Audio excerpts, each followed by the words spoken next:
what's that impact when there's something that you know needs doing in your life and you don't do it? This episode is the final episode in season 1, and it's all about that thing that we do but we don't want to admit, and that's putting things off. Procrastination, avoidance, delay, whatever you call it, it has a sneaky way of keeping us stuck.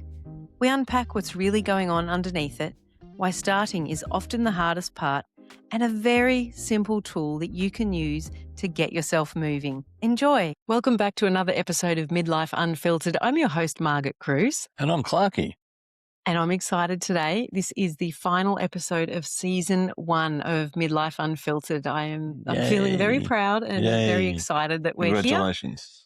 And I'm looking forward to season 2 and what that's going to bring. It's Fantastic. going to look a little bit different to what this season did for a few reasons that I don't need to go into, but I am really proud of us and proud of me to be here where we are today. Congratulations. Thanks. I'm really proud of you. Well done. Thank you. Thank you. Well, it's interesting because being the last episode of season 1, I've got a topic that is a lot of people are going to relate to, perhaps you. Really?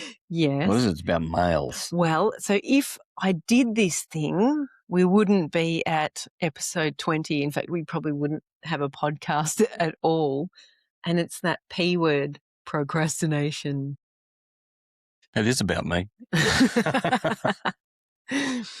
Well, I think it's that thing. It's so easy to put things off. And something like a podcast, it's fun to do and it takes a bit of work, and it would be really easy to put it off and to not sort of get into it.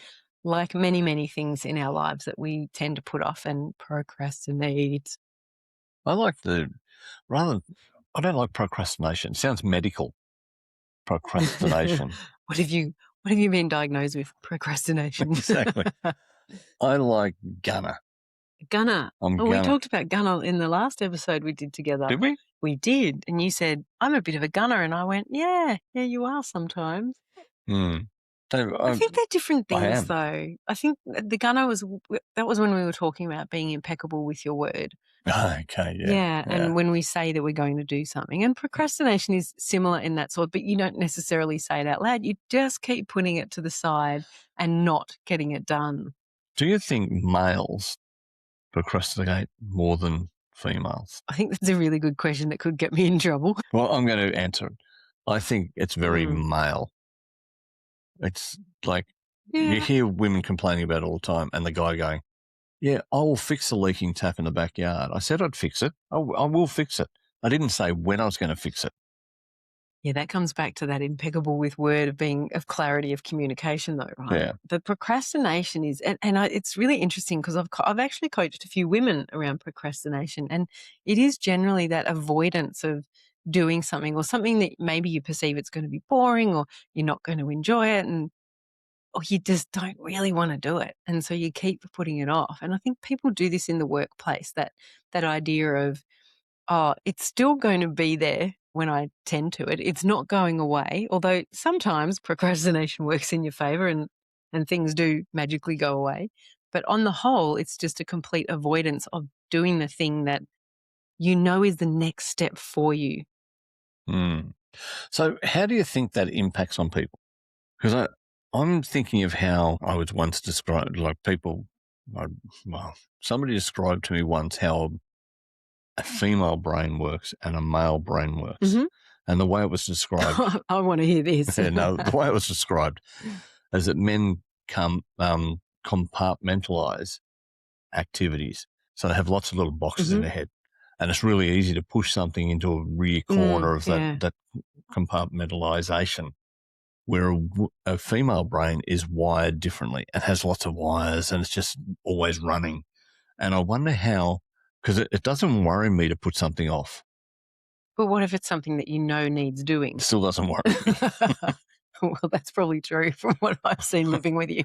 But it doesn't stress me to the same. Like it may eventually, like when it gets to the due date or something like that. Or when the partner keeps nagging you. Yeah.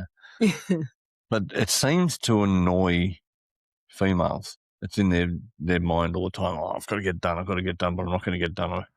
Yeah, it's interesting what you say around the brains. I mean, I think that's a really good sort of picture to have in mind, because that's probably been my experience, that men do compartmentalize better than women. There's definitely women who can do it and do it well, Mm. whereas women a bit more sort of the neural wiring is all, let's say, interconnected. It's much harder to put something in a box. We see the relationships, sort of how it's relational to lots of other things. Whereas the men are like, nope, belongs in that box. I'm going to lock it away. Just stick it in the back corner Yeah, for yeah, the time being. yeah.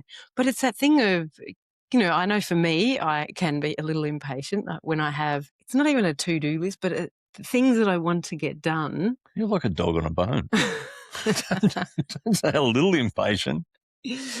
I just like to get things done and get things moving. And there can be a little bit of control tendency factor in that too. I'm very aware of that, yeah.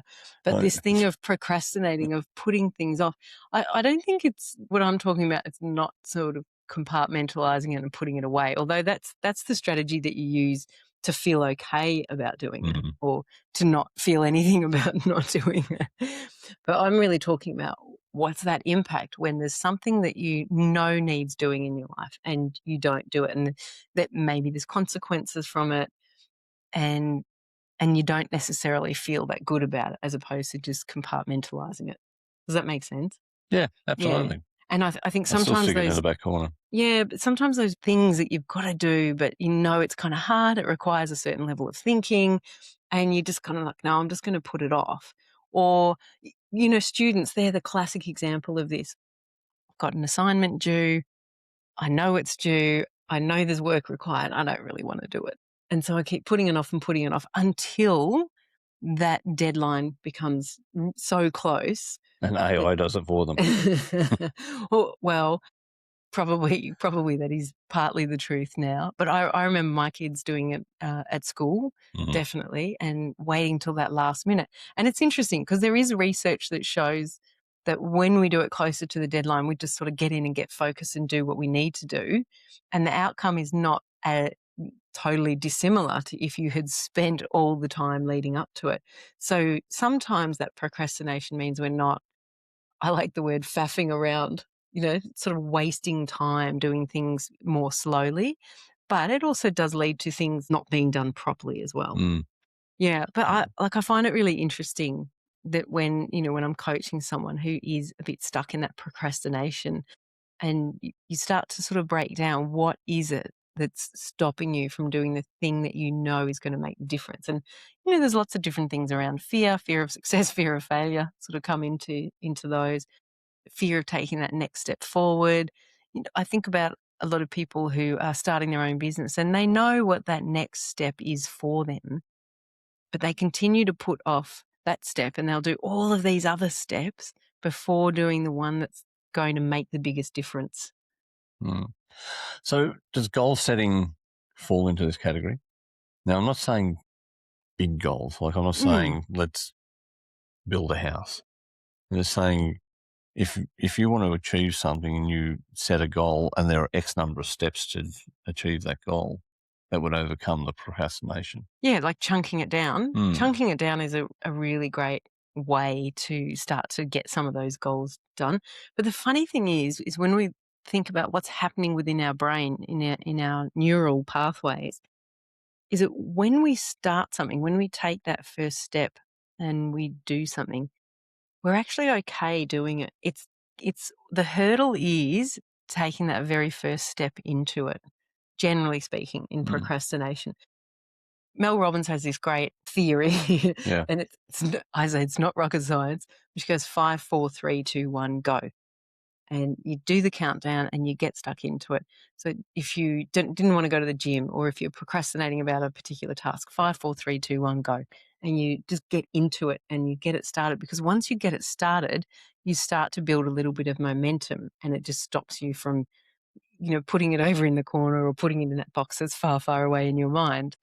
So I love using that as a really simple technique to sort of bust through You've never told procrastination. me that one before. I like it.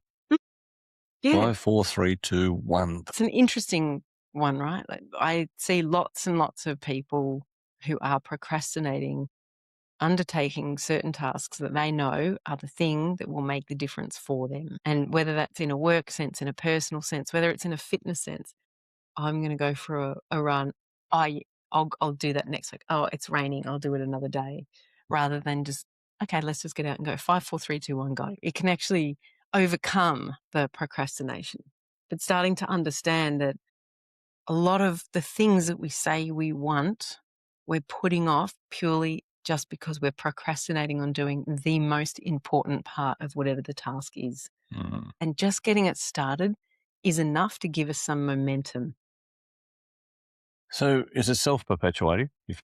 If you start to procrastinate about something, it's easy to procrastinate about lots of things. And to continue procrastinating about it. Absolutely. And I've had people who identify as, oh, yeah, I'm a procrastinator.